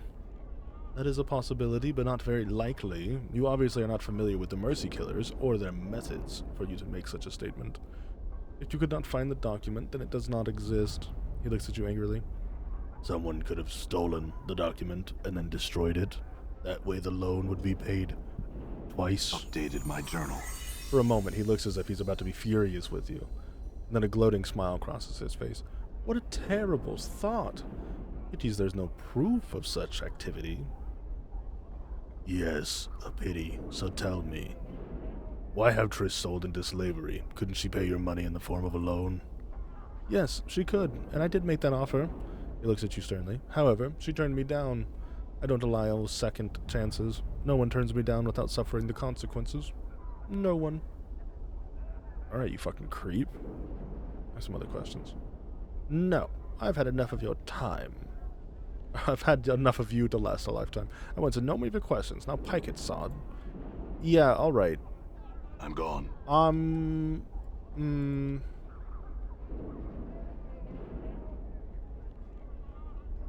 You find me a mercy killer. You see a tall man in plate armor. The armor is of unusual construction, with spikes flaring from the shoulders, elbows, and forearms. As you approach, Good day, citizen. Greetings. how may I help you, citizen? He gives you a friendly look. I have some questions.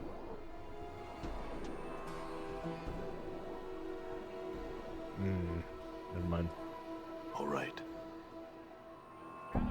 Thought he was a mercy killer. He's not. Are you a mercy killer?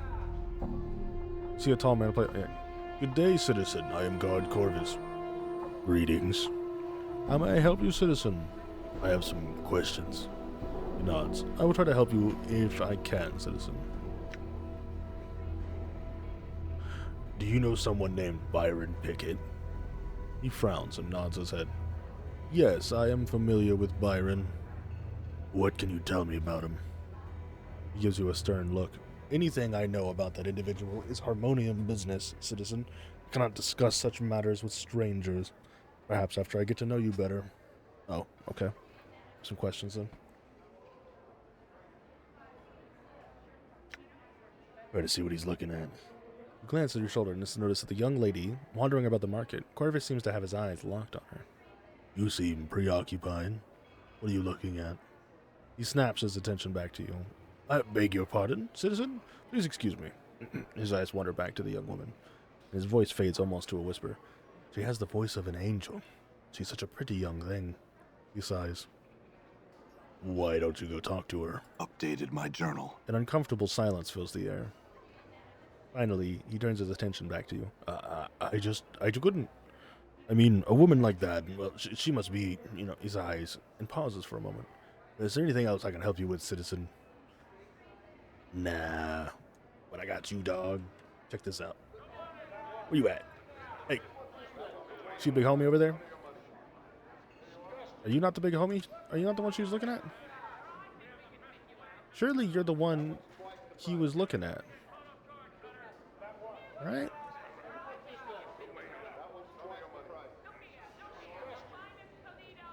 What?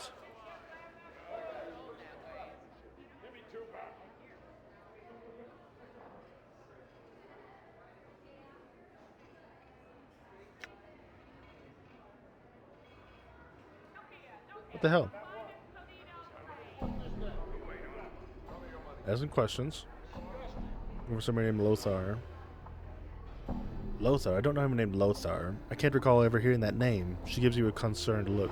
Did you say Master of the Bones? That sounds ominous, doesn't it? Why would anyone want to be known by that name? To frighten people, I guess. She looks lost in thought. She taps her chin with a finger. Finally, nods her head. Yes, I think you're right. Gives me the chills thinking about it. Master of the Bones. It's a rather scary title. I don't think I'd mess with anyone who had a title like that. She thinks some more. I have some questions.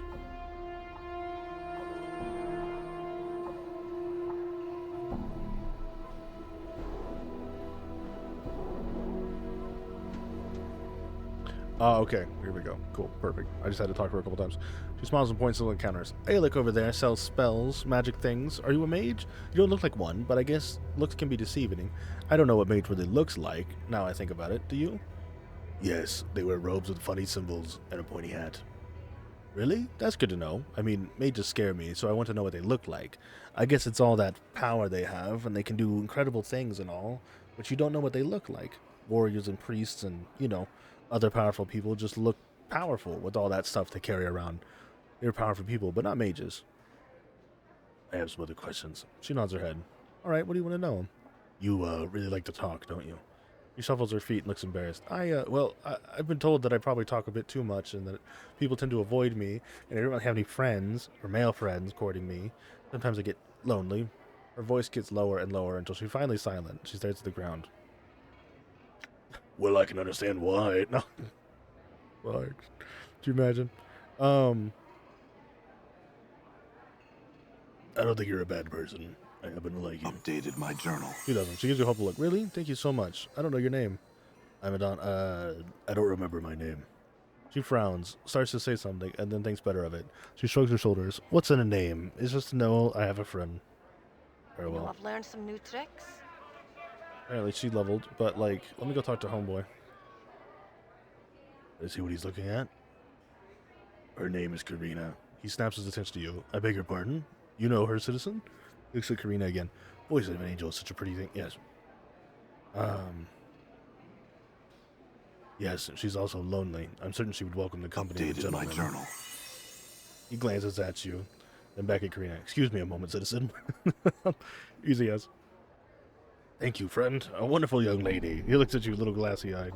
My pleasure. I have some questions. He nods at you. I'm looking for someone. No, do you know someone named Byron Pickett? What can you tell me Updated my about him? journal. Officially? Nothing. He pauses for a moment before answering. Unofficially, he is suspected of being behind most of the criminal activity here in the market. You believe him to be responsible for the murder of a merchant named Zach. His list of suspected crimes is quite long. Anything else? Updated my journal. Yes, I would not turn my back to him. I would think twice about being anywhere near alone with him. So that's all. Okay. That didn't help. Nearly as much as My I lungs hoped. feel like a chimney.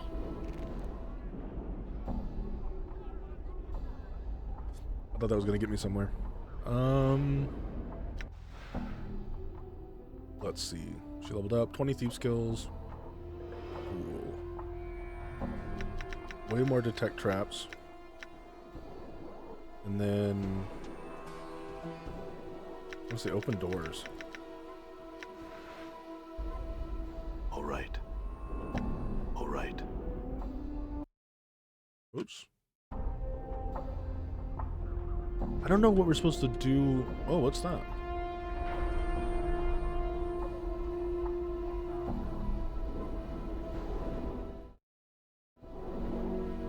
Pawn shop?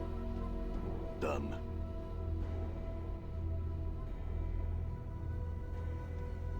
This round-tongued woman, complete with shrewish eyes and a nasal voice, brays out. Now what have we here? A customer? Do mine eyes spy a customer? The diminutive man. Of course your eyes spy a customer. They see a customer all the time. Customers on the street. We have no customers. We will never have customers. It's useless and forlorn to hope for. He pauses as his eyes light on you. Rika, we have a customer.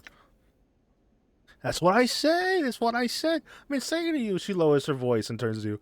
What can we do for you? All right, these guys are great. I'm only buying from them from now on. Fuck the market.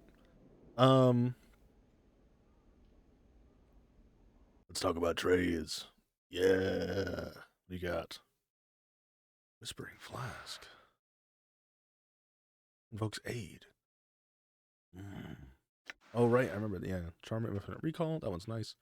Glass Eye. Ring of the Travelies. Okay. All right. Crimson Sphere Earring. Not usable by Ignis. Interesting. Mall cheese. Kind of like nothing really. Cool though.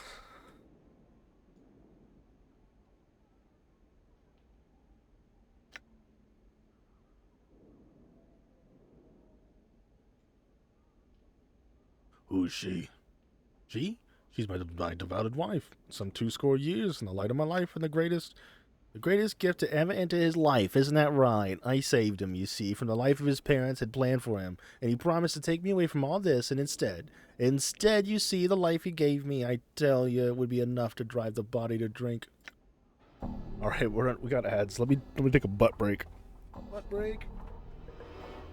Butt break. Okay.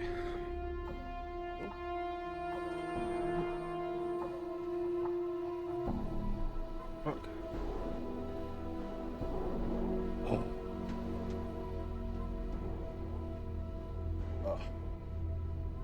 If she weren't already there, She's the biggest bubba this side of the hive, sir. And she's been that way for years, I tell you, years. She'd drink the river Oceanus and still be thirsty if it were made of alcohol. Two of them continue to squabble, ignoring you. Oh, there's a few more questions. They're so busy shouting at each other they don't pay you any attention. Oh, really? Right. You don't pay me any attention, do you? Well, what if I just, Like a shadow I am. Live the shadows. Got it.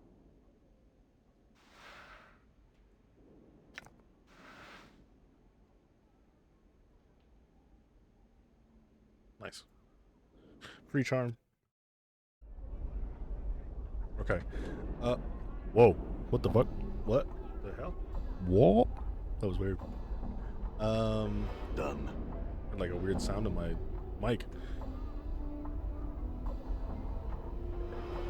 Ouch. Chair, come on.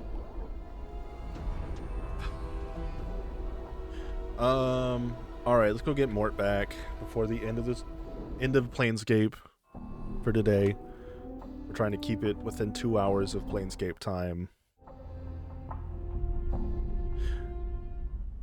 Take the powers you hid, Chief. Get me out of here. What are you doing up there? Those were-rat vermin nicked me and brought me here. Come on, boss. We gotta get out of here. This place is bad news. Why don't you just float down? I can't. I've tried. Come on, get me down. Flash of light and smoke blinds you for a moment, and a withered old man stands before you. Have we visitors, Skull? Oh, no. Mort whispers furiously. Do not offend this blood, boss. You'll dead book you faster than you can spit. The old man ignores Mort. Greetings, traveler. Who might you be in to enter Lothar's humble salon without invitation? My pardon, sir, but you seem to have something that belongs to me. Oh yes, what might that be? A skull that belongs to me is on that shelf. You want the chattering skull with half the grace and manners of an ordinary creature? Give me a greater skull in return if you wish it back. I do not need to bargain for something that is already mine.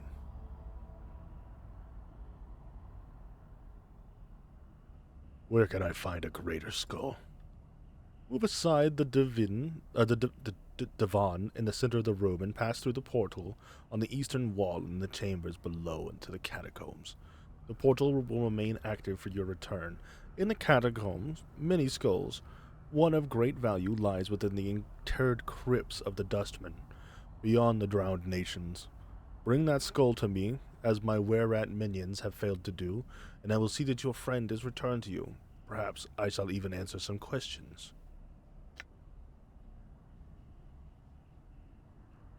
I've been to the tomb you speak of. It is empty. Updated my journal. What is the meaning of this? The tomb is so well trapped, so well defended from scrying magics, that it was a challenge even for me. There must be some explanation for this, and... He draws out his words angrily and slowly.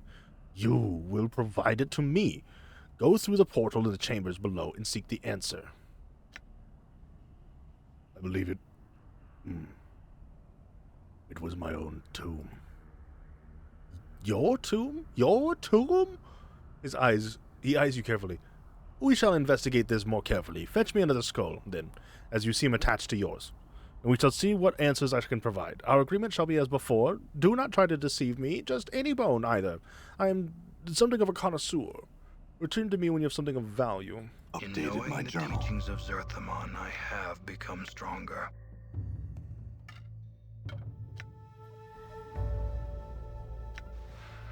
Saving throws. Spell Mim. 2 points. Nice. What's up? He's not got more hit points than us now. Hell yeah. One more of the old laughter. Is that it? Alright. I mean, I have a better skull, but I'll smoke this dude. Not yet. All right.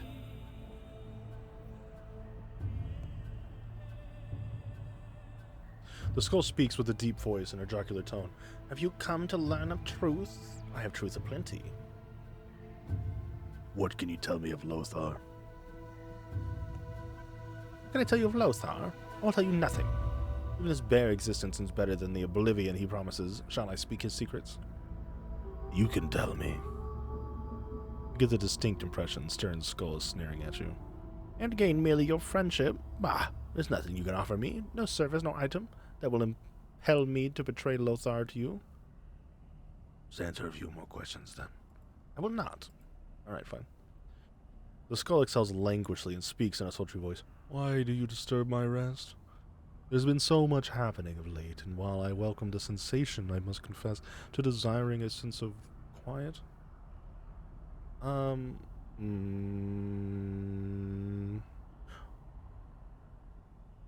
What can you tell me of Lothar? Nothing that he's not willing to tell you himself, since I don't trust these other skulls not to inform on me should I say something out of line. I simply won't say anything. Before you ask, yes, I am that scared of him. What can he possibly do to you? The skull stares at you, and you get the impression it's shivering. There's a remarkable amount of pain one can feel without nerve endings. Not all pain is physical, and not all emotions mental. Those are sensations I do not care to duplicate. This interview is at an end.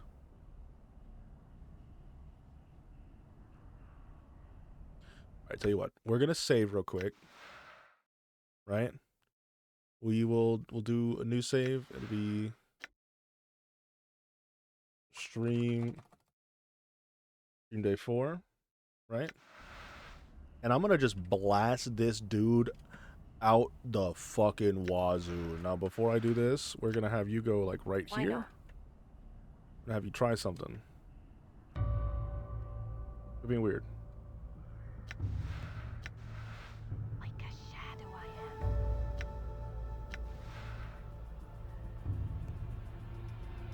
Oh.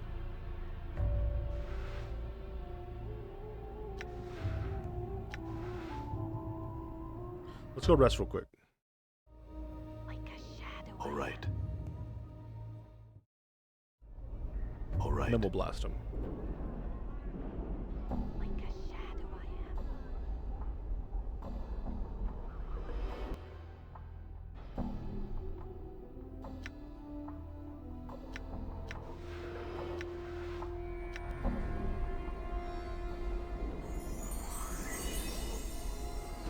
It's printed terrific. I knew you were the man for the job. Here, take this message to Keldor of Durian at the Foundry. I'm sure he'll be glad to receive it, and you'll be glad of the 100 coins you get in return. Updated my I journal. guess. Farewell.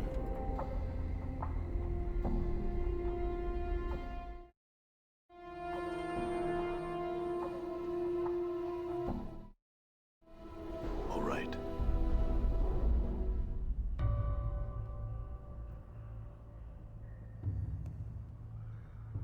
Where the hell is he?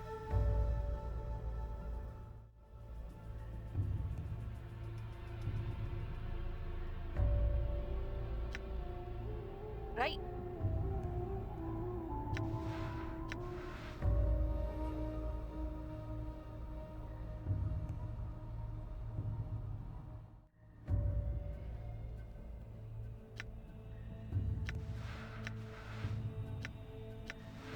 Might as well.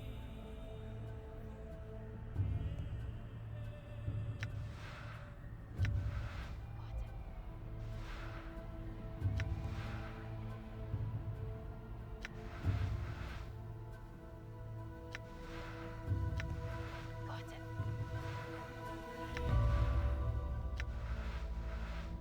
it. Okay. I'm gone.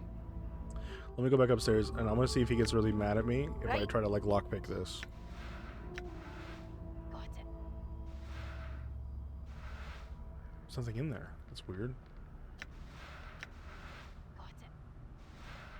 What the fuck? Alright, whatever. Like a shadow I am.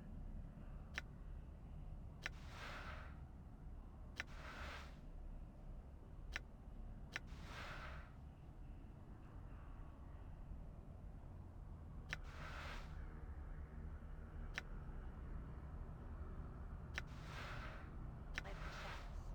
That cannot be disguise.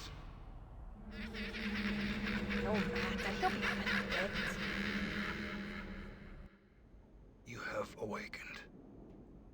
This is it.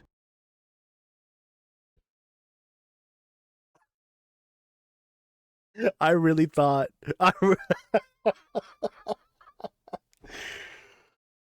Oh, that was funny.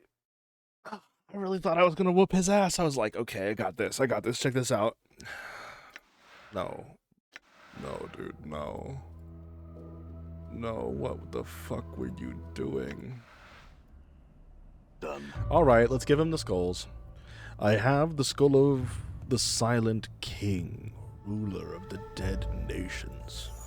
Lothar takes the skull of the Silent King from you and gently cradles it. The Silent King, yes? This will be satisfactory indeed, he whispers to the skull. You shall reveal your secrets to me, my newest friend. His fingers twist through the arcane gesture. Your friend will be waiting for you above ground, where you came in. Have your answers from me. I have many questions. Why have I lost my memory? It is a side effect of losing your mortality. I have lost my mortality? What do you mean? Your mortality, your soul, if you will, that which allows you to live and die, is gone from you. It was stripped from you by magical means, by the night hag Ravel Puzzlewell. Your mortality is the key to your existence. When you find it, you will find your answers. Tell me about this Ravel. Ravel Puzzlewell is an enigma. Even among the night hags, some would call her barmy. Others say she plays a deeper game that any can see through. She's evil, though, through and through, making the fiends you'll see in the area seem positively divine when compared to her. She's out of the reach of men now, think the powers. For she was mazed by the Lady of Pain. Mazed? How do I find her? Mazes are like pocket dimensions, small places between places. To reach one, you need to find a portal and a key. I do not know where the door or the key are. Perhaps you should seek some of your old acquaintances. You have certainly left a trail of them behind. They will find you, no doubt. Pray they mean you well. Perhaps you should visit the Civic Fest Hall. They have many answers there. What did Ravel do? Updated my journal. She was a maker of toys and puzzles, a solver of problems that didn't need solving. She decided that Sigil, the cage, was the largest puzzle box of all. She set herself to undo it, to let the armies of fiends at her disposal, no doubt, to upset the balance... To upset the balance of the city and turn the entire burg into a charnel house. Pray to any power you hold dear, with thanks that she did not succeed. I will find her, then, and force her to return my I mortality. feel stronger. Hey, yo, what up?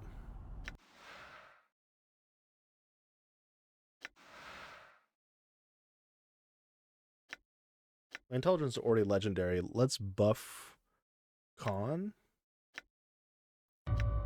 Charisma.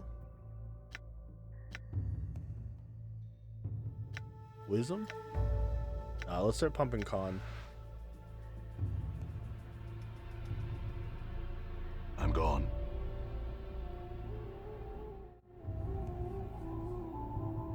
Okay. This, we're going to save here. We don't actually have to go down here, but this is where we'll stop. Not stop the stream, but just stop this. And then I got to decide what the hell I want to do now. It always sucks having to stop a game because you always like get in the flow and then you're like, oh, no, time to cut it out. So, anyway.